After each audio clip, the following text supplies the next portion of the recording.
নরসিংদীর রায়পুরায় আড়িয়াল খাঁ নদে প্রতি বছরের মতো এবারও পোলো বাওয়া উৎসবে মেতেছিলেন শত শত শৌখিন মাছ শিকারী। শত বছরের এই উৎসবকে বাঁচিয়ে রাখতে নদী রক্ষার দাবি জানিয়েছেন আয়োজকরা।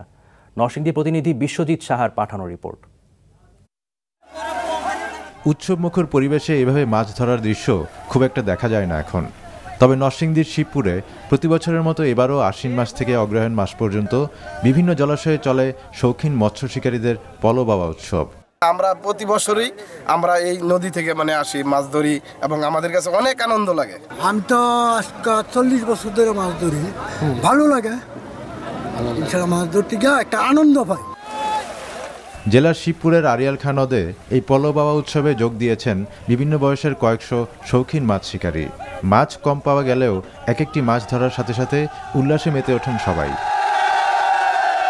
আমরা হাজার হাজার টাকা বাড়ি থেকে, সংসার থেকে নষ্ট করে তারপরে আমরা এই পলো বাওয়া থেকে আসি। এটা আমাদের একটা মনের উৎসব। এটা অনেক শখের জিনিস।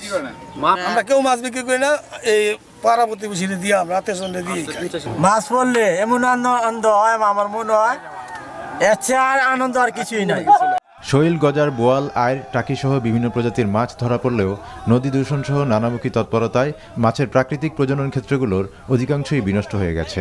আয়োজকরা জানান, নদী বাঁচলে টিকে থাকবে এই পলো উৎসব। নদী দূষণের বিরুদ্ধে এটা একটা প্রতিবাদ। আমরা নদী নাব্যতা ফিরে পাই, নদীর পানি ভালো থাকুক।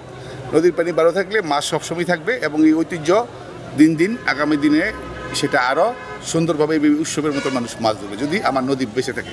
শিবপুরবাসী মনে করেন, উৎসবকে টিকিয়ে রাখতে স্থানীয় প্রশাসন সহ সবমহল উদ্যোগ নিলে মৎস্য শিকারীরা আরও বেশি উদ্বুদ্ধ হবেন। NTV news desk.